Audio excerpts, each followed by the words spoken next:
Glória a Deus. Vocês, por favor, abram as Bíblias em Evangelho de João, no capítulo 20 e depois 21. Por favor, abra sua Bíblia. E eu vou pedir para você não fechar a sua Bíblia depois da leitura, embora o texto seja projetado aqui à frente. Eu queria que você olhasse na sua Bíblia e acompanhasse algumas colocações que nós vamos fazer no texto que nós vamos ler, para que você pudesse entender melhor aquilo que Deus tem para o nosso coração. Evangelho de João, capítulo 20, versículo 19 a 23. Primeira leitura, João 20, 19 a 23. E depois a segunda leitura em João 21.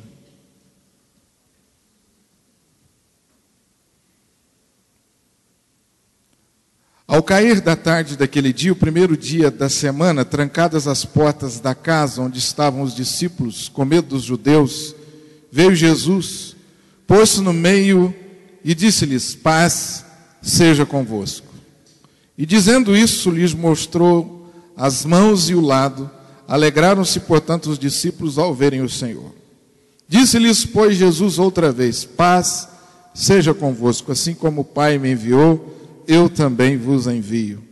E havendo dito isso, soprou sobre eles e disse-lhes: recebei o Espírito Santo.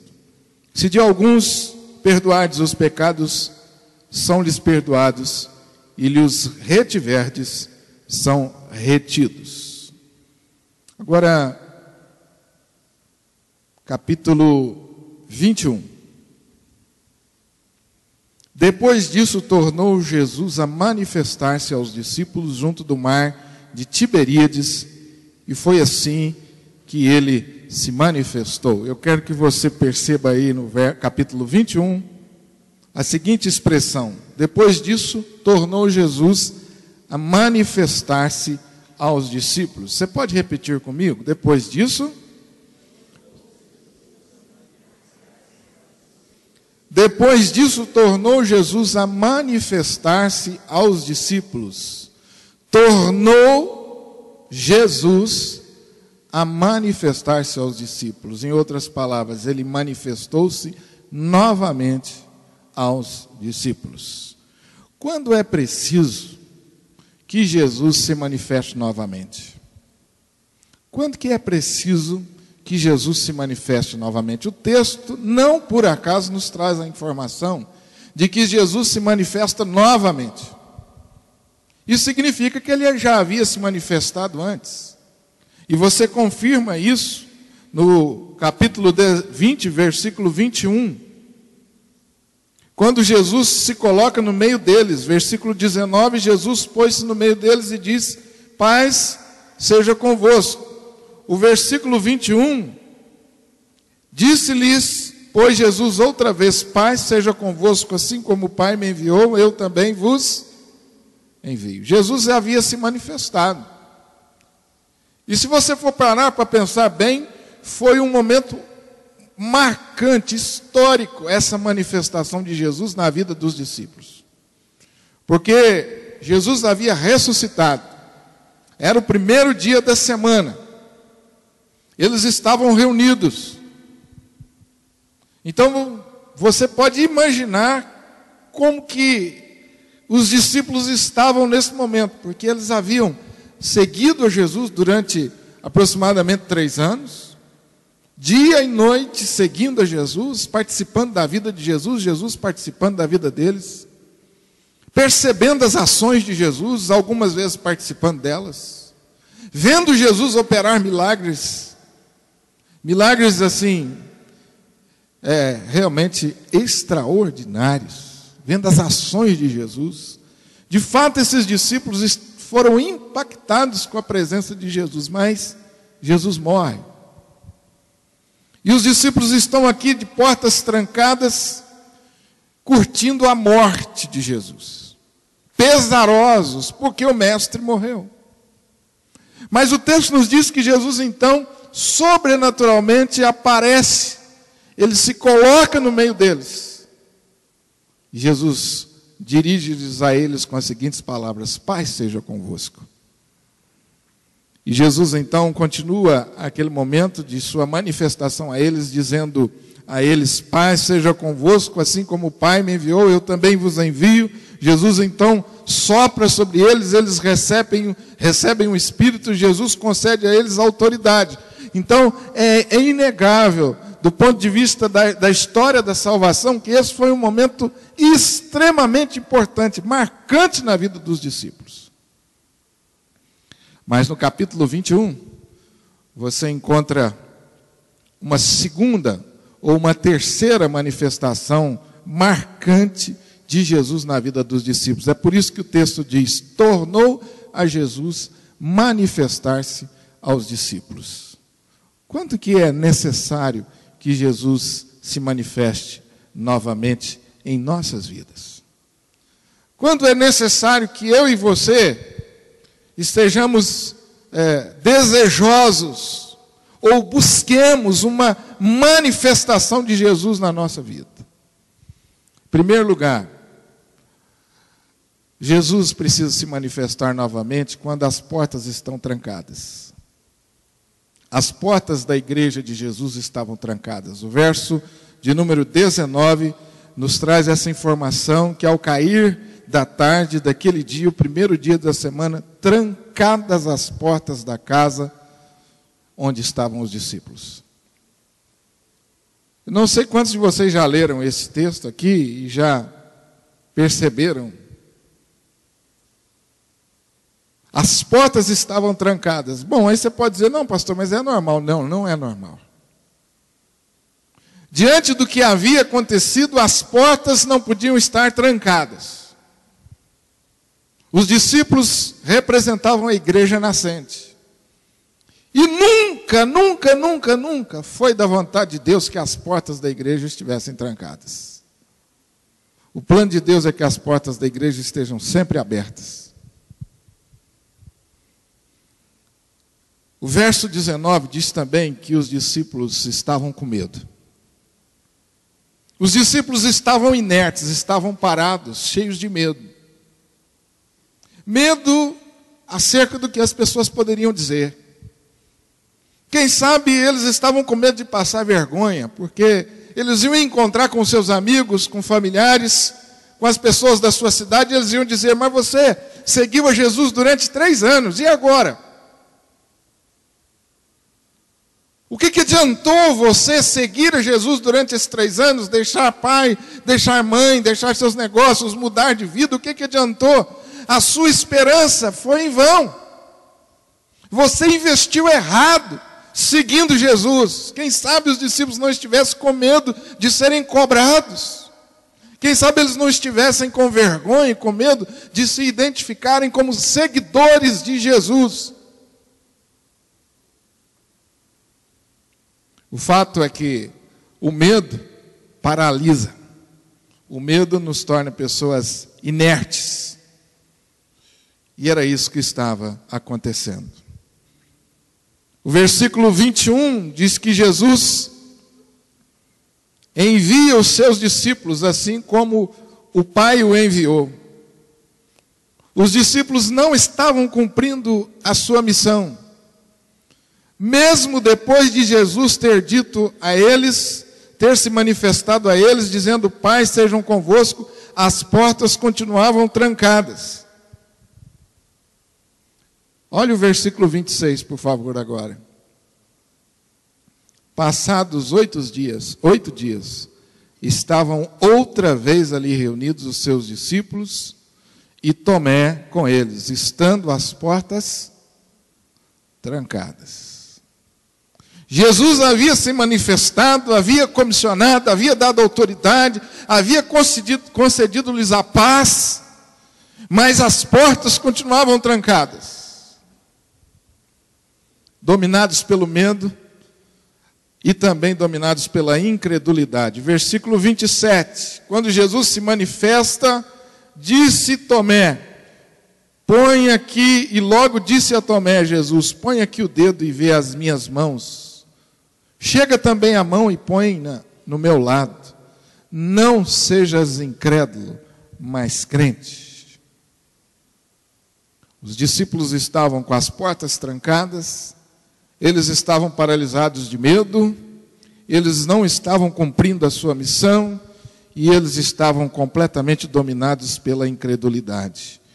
E então Jesus aparece no meio deles e diz: paz seja convosco. No entanto, as portas continuavam trancadas. Faltava alguma coisa. Faltava alguma coisa. Quando é preciso que Jesus se manifeste novamente? Se você for olhar do ponto de vista da história da salvação, estava tudo certo. Tudo certinho, as coisas estavam correndo normais. Mas no fundo não estava. Esses discípulos não deveriam estar dentro de casa trancados com medo, eles deveriam estar na rua, cumprindo a missão de Jesus. Sabe, meus queridos irmãos, eventualmente isso pode estar acontecendo comigo, com você. Enquanto nós cantávamos aqui, eu fiz um flashback. E estava pensando, eu fui criado dentro dessa igreja. Literalmente, né? Criado nos corredores dessa igreja, brincando nas bonitas seringueiras que tinham aqui, onde é esse templo hoje. Fiz bons amigos, né, Guilherme? Uma boa parte da nossa juventude aqui, assistindo os cultos, participando das reuniões. A mamãe levava a gente nas reuniões da SAF toda, sabia cantar todos os hinos do Inácio.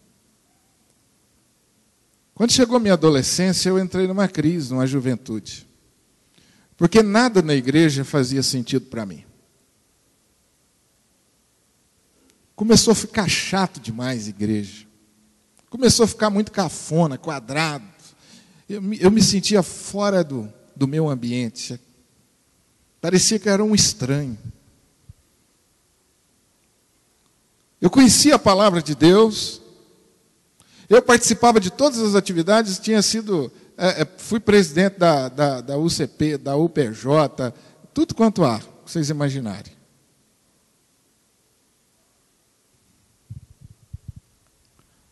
Promovia trabalhos evangelísticos em praça, com a juventude da igreja, uma juventude muito dinâmica. Ia na cadeia, evangelizava os presos. Você participou disso, né, Jairo, Márcio? Se você olhasse para mim assim, você vai olhar e falar assim, esse jovem é um jovem convertido e é um jovem realmente discípulo de Jesus. Mas, meu irmão, nada disso fazia sentido para mim. Eu entrei numa crise. E os meus olhos começaram a se dirigir para fora da igreja. E eu comecei a perguntar para mim mesmo, o que eu estou perdendo? O que eu estou perdendo? Eu me identifico com os discípulos aqui. Via os testemunhos do que Jesus fazia. Cantava os hinos, participava daquele mover, mas eu não tinha ainda uma experiência real com Jesus. Foi então que Jesus se manifestou na minha vida outra vez. Eu tinha medo de dar testemunho, não me identificava muito como crente, a não ser que eu estivesse no meio do grupo, mas fora do grupo, eu fugia. Tinha vergonha. Muitas vezes eu ouvia testemunhos e perguntava, será que Deus faz isso mesmo? Será que aquela pessoa não está dando testemunho lá na frente, não é porque ele quer se mostrar ou quer se destacar? Será mesmo que Deus fez aquilo? Incredulidade. Tinha todo o estereótipo de um cristão, de um discípulo, e eu poderia dizer para você, um religioso nota 10. Quando é preciso que Jesus se manifeste novamente? Eu queria que você fizesse assim também uma pequena avaliação de como está a sua vida com Deus.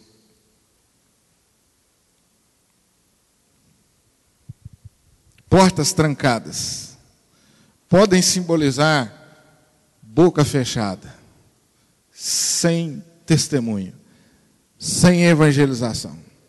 Medo de confiar, medo de entregar a vida completamente nas mãos de Deus e deixar Deus guiar. Incredulidade.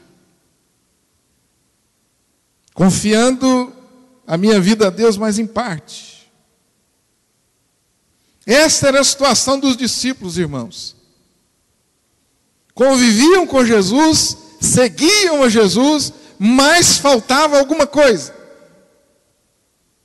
Se nós fôssemos fazer uma comparação com os dias de hoje, eles eram seguidores fiéis de Jesus, eles não faltavam uma reunião da igreja. Todas as ações de Jesus, eles estavam presentes. E olha, meus irmãos, quanta coisa maravilhosa esses discípulos viram Jesus fazer. Quantos testemunhos esses discípulos devem ter visto e ouvido das obras de Jesus. Mas, meu irmão, faltava alguma coisa.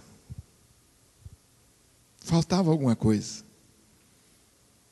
Depois disso, tornou Jesus a manifestar-se aos discípulos. Eu fico imaginando Tomé, né?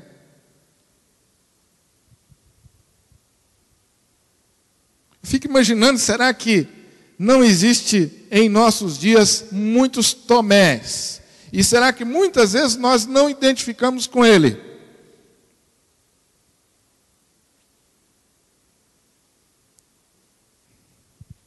Não temos uma fé nominal. Nós falamos que cremos. Eu tenho Jesus, eu creio em Jesus. Minha vida está nas mãos de Jesus, está mesmo. Está mesmo a sua vida nas mãos de Jesus? Quando é preciso que Jesus se manifeste novamente? E Jesus então se manifesta novamente. Versículo 2 diz que Jesus se manifestou novamente, eles estavam juntos, novamente juntos. Estavam juntos, capítulo 21, Simão Pedro, Tomé, chamado Dídimo, Natanael, que era de Caná da Galiléia, os filhos de Zebedeu, e mais 2 dos seus discípulos. Disse-lhes Simão Pedro: vou pescar. Disseram-lhe os outros: também nós vamos contigo. Saíram, entraram no barco e naquela noite nada apanharam.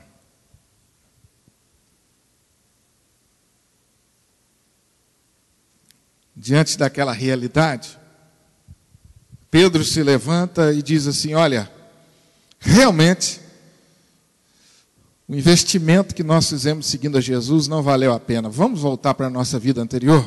Vamos pescar? Vamos pescar. Vamos continuar o que nós fazíamos antes de seguir a Jesus? Vamos voltar. Eu penso que aquele foi um momento bem triste e depressivo que os discípulos vivenciaram, né? E Pedro, mais uma vez, sai na frente. Para acertar ou para errar, Pedro estava na frente. Vamos pescar, ou seja, olha, gente, não vamos continuar aqui olhando um para a cara do outro, não. Vamos pescar e vamos voltar à nossa vida. Isso não passou de um sonho, isso não passou de uma ilusão. Vamos voltar para a nossa vida.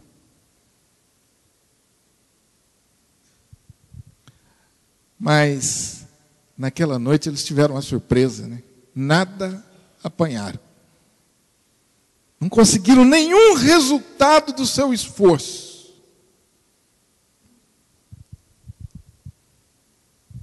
Mas, ao clarear da madrugada, Jesus estava na praia. Versículo 4, capítulo 21, versículo 4. Mas uma coisa aconteceu que me chama muita atenção. Depois de 3 anos e meio seguindo a Jesus, eles não reconheceram que era Jesus. É muito interessante isso, meus irmãos. 3 anos e meio seguindo a Jesus, dia e noite. E quando Jesus está andando na praia, eles não reconheceram a Jesus. E então Jesus olha para eles e diz: vocês têm alguma coisa para comer? E eles responderam: não. Jesus sabia que eles não tinham nada para comer. Jesus sabia que eles não tinham apanhado nada. Jesus sabia que eles estavam amargando uma tremenda de uma frustração. Então Jesus lhes disse: lançai as redes. Lançai a rede à direita do barco e achareis. E o texto nos diz que assim eles fizeram. E eles já não podiam puxar a rede, tão grande era a quantidade de peixe. Aquele discípulo, versículo 7, a quem Jesus amava, disse a Pedro: é o Senhor, Simão Pedro. Ouvindo que era o Senhor, cingiu-se com a sua veste, porque se havia despido, e lançou-se ao mar. Mas os outros discípulos vieram no barquinho puxando a rede com os peixes, porque estavam distantes da terra, senão quase 200 côvados. Jesus aparece novamente e restaura a visão dos discípulos. Eles não reconheceram que era Jesus no primeiro momento, mas quando Jesus se manifesta, eles reconhecem. O versículo 7, o discípulo que amava Jesus reconhece, e os outros então começam a reconhecer. É Ele, é Jesus, Pedro. Naquele momento, Jesus está restaurando a visão dos discípulos. Eles estavam cegos. Eles não sabiam reconhecer mais quem era Jesus. Jesus também restaura a missão desses discípulos. Antes, vamos pescar, vamos voltar à nova vida. Eles não haviam compreendido o chamado de Jesus. Então eles resolvem voltar à velha vida, mas Jesus agora restaura a missão dizendo: lancem as redes sobre a minha palavra. Lancem as redes, lançai a rede à direita e achareis. Versículo 17, Jesus diz a Pedro: Pedro, apacenta as minhas ovelhas. Jesus está restaurando a missão dos seus discípulos.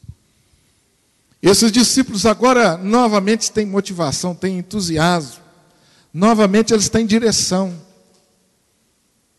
O capítulo 20 termina com os discípulos trancados dentro de casa, comendo, incrédulos, completamente perdidos, sem saber o que fazer.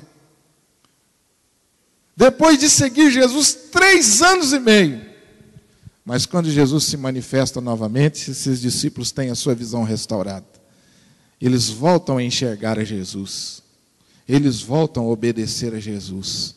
E debaixo das ordens de Jesus, eles começam a ter resultados. Versículo 11 diz que os resultados foram extraordinários. Porque quando nós temos a nossa visão restaurada, quando nós andamos em obediência a Jesus, os resultados aparecem. Versículo 11. Simão Pedro entrou no barco e arrastou a rede para a terra, cheia de 153 grandes peixes. E não obstante serem tantos, a rede não se rompeu.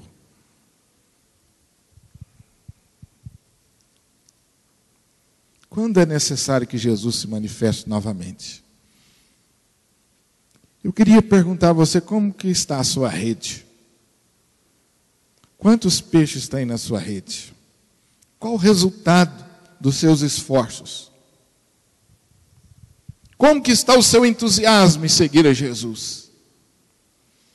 Se nós pudéssemos dividir a vida dos discípulos em 2 etapas. A primeira etapa, antes do capítulo 21.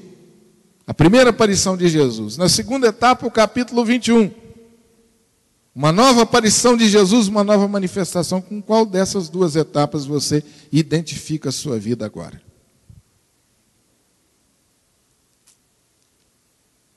Queria que você curvasse a sua fronte e nós orássemos.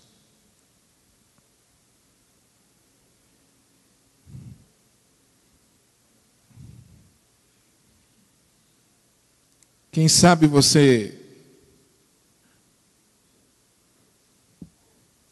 agora fazendo uma avaliação da sua vida, pensando um pouco sobre a vida, Você não podia trazer à sua memória aquele dia em que você se rendeu a Jesus e o reconheceu como Salvador de sua vida.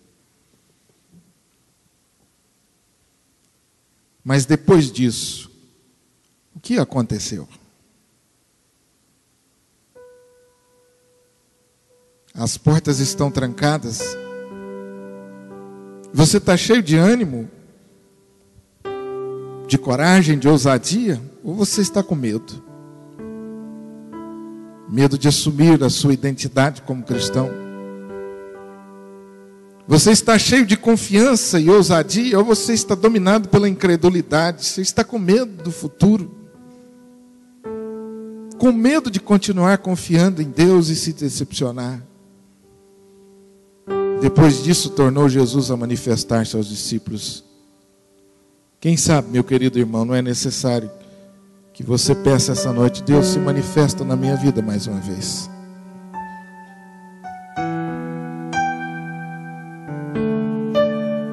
Quem sabe você, aí no seu íntimo, já não tomou a decisão: eu vou voltar para pescar, vou voltar à vida antiga. Quem sabe você não está cogitando essa possibilidade. Jesus quer se manifestar na sua vida mais uma vez, restaurar a sua visão, restaurar a sua motivação, trazer novamente direção para a sua vida. E quem sabe, a semelhança dos discípulos, você não passou a noite toda sem pegar nada, frustrado porque os resultados não vêm. Jesus quer restaurar a sua vida, sua missão, sua visão, restaurar o seu entusiasmo e quer tornar você produtivo, frutífero para Ele. 153 grandes peixes e a rede não se rompeu. Queria que você orasse por alguns instantes. Enquanto você ouve uma canção, depois nós vamos orar.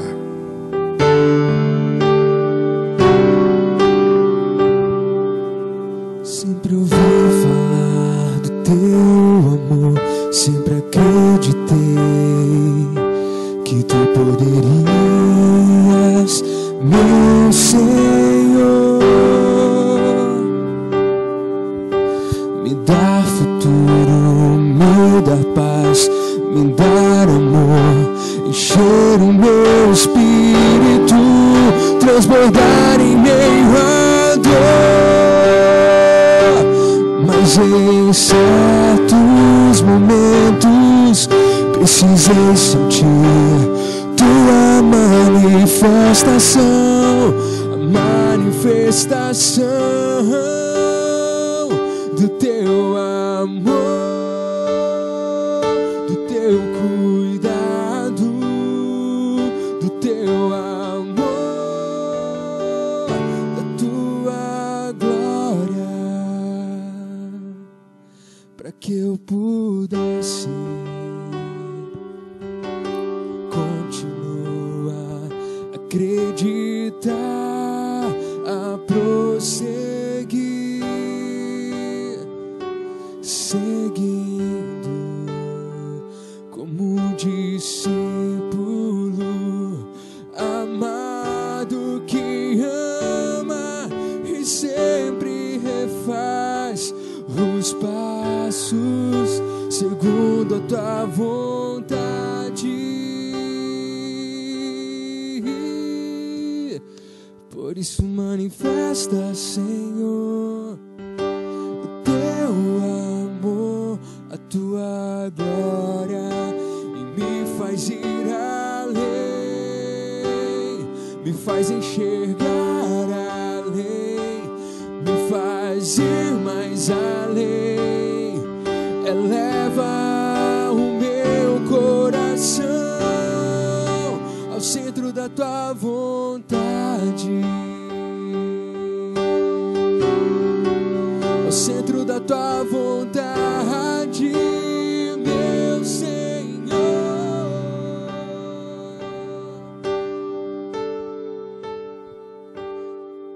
Não quero estar com coração coração fechado para ouvir a tua voz. Por isso continua, Senhor, visitando a tua casa, os nossos corações, a tua igreja, para sempre voltarmos nossos olhos, voltarmos o nosso coração ao Senhor. Vem e derrama a tua glória, vem e derrama o teu Espírito, a tua majestade. Nos faz perceber o quanto bom é estar na tua casa, na tua presença. Manifesta o teu amor, manifesta a tua glória, nos faz andar cheios da tua presença. Está cheios da tua presença. Continue em oração. Queria que você pensasse, às vezes o tempo vai passando, a gente vai se acomodando, vai perdendo a visão. A gente começa muito bem, entusiasmado, mas as coisas vão acontecendo e a gente vai perdendo a visão, perdendo o ânimo, abrindo concessões. A verdadeira vida de Jesus vai minguando.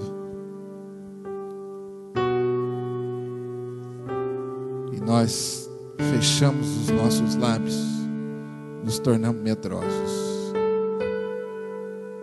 nos trancamos dentro de nós mesmos. Igrejas trancadas, crentes trancados, com medo. Deus nos chamou para ir ao mundo. Ide por todo mundo. Ele não nos chamou para ficar dentro de portas, dentro de quatro paredes. A verdadeira igreja de Jesus é a igreja que está a caminho, em missão. É uma igreja que vive Jesus por onde quer que ela for. Esse é o plano de Jesus para a sua vida, meu querido irmão. O plano de Deus para você não é tornar você somente membro de uma igreja. O plano de Deus para você é muito mais que isso. Ele quer que você seja parceiro dele nesse mundo. Eu fico pensando na emoção que foi quando Jesus comparece no meio dos discípulos e diz assim: Pai seja convosco, que sopra sobre eles o Espírito Santo, e diz assim: como eu fui enviado a esse mundo, eu também envio a vós. Essa é a palavra de Jesus para mim e para você. Nós somos enviados para o mundo, gente. Nossa missão não é ficar dentro de quatro paredes, contabilizando resultados. Nossa missão é lá fora. A igreja precisa estar de portas abertas. As pessoas precisam vir e ser acolhidas, amadas, e depois entender que elas vieram, foram tratadas, foram salvas, e agora elas vão também.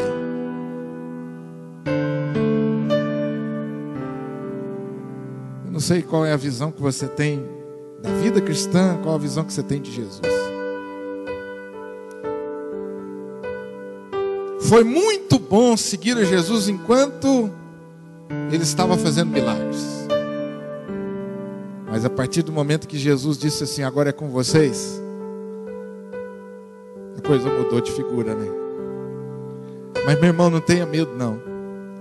Ele soprou sobre nós o Espírito. Ele nos deu recurso para ir. Tenha medo. Tenha medo de ser crente onde você está, não. Tenha medo de abrir a sua boca e falar de Jesus onde você está, não. Não tenha medo de anunciar Jesus.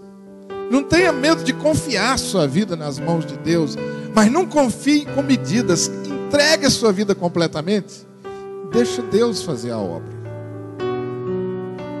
E tornou Jesus manifestar-se novamente. Quem sabe Ele não precisa essa noite se manifestar novamente na minha vida, na sua vida. Porque nós estamos com medo, trancados. Perdemos a visão, perdemos a motivação e a alegria, a paixão. Nos tornamos religiosos. A pior coisa que pode existir com a igreja e com o crente é isso: ele perder a visão. Deus não nos chamou apenas para celebrar. Deus nos chamou para nós sermos parceiros dele nesse mundo. Sujar os pés, falar de Jesus, assentar-se com o oprimido, chorar com os que choram, anunciar as boas novas de salvação, anunciar a libertação aos que estão cativos. Igreja de portas abertas, igreja a caminho, cheia de motivação e entusiasmo, levando Jesus por onde for. Essa é a visão de Deus para a sua igreja. Não basta você apenas ver os milagres acontecendo, você precisa participar deles, ser instrumentos de Deus. Você sente, meu querido, que é preciso que Jesus se manifeste novamente? Pedro, em seguida ao texto que nós lemos, ele é restaurado por Jesus, porque ele havia negado Jesus 3 vezes. E ele estava se sentindo derrotado, vencido. Então Jesus trata Pedro de modo especial e restaura a vida de Pedro. E diz a Pedro: Pedro, agora você está pronto, apacenta as minhas ovelhas. Quem sabe, meu irmão, não foi um pecado que tirou você, um pecado cometido que você não acredita no perdão de Deus, um deslize que você cometeu que tirou você de campo. Você desistiu, achando que você não pode mais. Queria orar com você para Deus restaurar a sua visão, restaurar a sua motivação, restaurar a sua paixão. Meu apelo hoje é para aqueles crentes mais antigos. Meu apelo é para aqueles crentes que já estão na fé há muito tempo e que têm coragem hoje de olhar para a sua vida e dizer assim: pastor, eu preciso que Deus renove a minha visão. Pastor, eu era tão atuante, experimentei tantas coisas, fui tanto usado por Deus, mas agora eu não tenho nada para contar, senão repetir os milagres dos outros. Eu queria orar com você para nós terminarmos o nosso culto, pedindo a Deus que restaure o nosso ministério, restaure a sua paixão, a sua visão por Jesus. Deus tem um ministério para você. Deus não chamou você para ficar sentado, Ele quer usar você. O que está segurando você? Feche mais uma vez seus olhos, e se você quiser que eu ore por você, apenas fique de pé, pedindo a Deus que restaure a sua paixão por Jesus. O inimigo é muito astuto, viu, meu irmão? De alguma forma ele quer nos ferir e tirar a nossa visão, roubar o nosso entusiasmo, assim como ele fez com Pedro. Mas Jesus, na sua misericórdia, se manifesta novamente. Que bom que Jesus se manifestou novamente. Que bom, meu querido, que ainda é tempo. Ele está se manifestando agora, restaurando a sua visão, o seu ministério. Quero te falar uma coisa muito séria para você. No reino de Deus, a gente não tem lugar para ociosos. Não tem. O plano de Deus é que a gente esteja com a mão na massa, trabalhando, vibrando, entusiasmado, descobrindo aonde eu fui chamado para servir. Essa é a pergunta que eu e você precisamos fazer. Aonde eu fui chamado para servir? Qual é o propósito de Deus para a minha vida onde eu estou? O que aconteceu comigo? Foi o que Jesus fez com Pedro. restaurou Pedro. E Ele pode restaurar a minha vida e sua vida. Às vezes, meus irmãos, nós perdemos a alegria por causa de um pecado cometido. Ninguém sabe, só nós e Deus. Você foi perdendo a alegria, a motivação. Confessa o seu pecado agora. Faz um propósito de mudança de vida. Deus quer restaurar você. Você é um soldado ferido. E hoje Jesus está aqui para curar você. Derramar um bálsamo suave sobre a sua vida. Curar a sua ferida. Restaurar e dizer: meu filho, vamos. Assim como o Pai me enviou, eu envio você. Levanta. Meu irmão, não aceite a religiosidade. Não aceite a religiosidade. Isso é o veneno. Um veneno que vai matando a nossa vida aos poucos. Não aceite. Você foi chamado para uma missão. Deus quer usar a sua vida. Você pode me dizer: pastor, mas eu não sei o que eu posso fazer. Olha, Deus tem uma missão para você do jeito que você é, com as suas características, com o que você pode fazer, com o que você sabe. Deus quer usar você. Você tem muito valor para Deus. E tornou Jesus manifestar-se novamente. E ordenou: joguem as redes à direita. Eles haviam pescado a noite toda sem resultados. Iam voltar para casa com a rede vazia, tristes e frustrados. Mas quando Jesus se manifesta, meus irmãos, e nós obedecemos a Ele, os resultados aparecem. Nós nos tornamos pessoas frutíferas. Voltamos com a rede cheia. Deixa Deus restaurar a sua vida essa noite.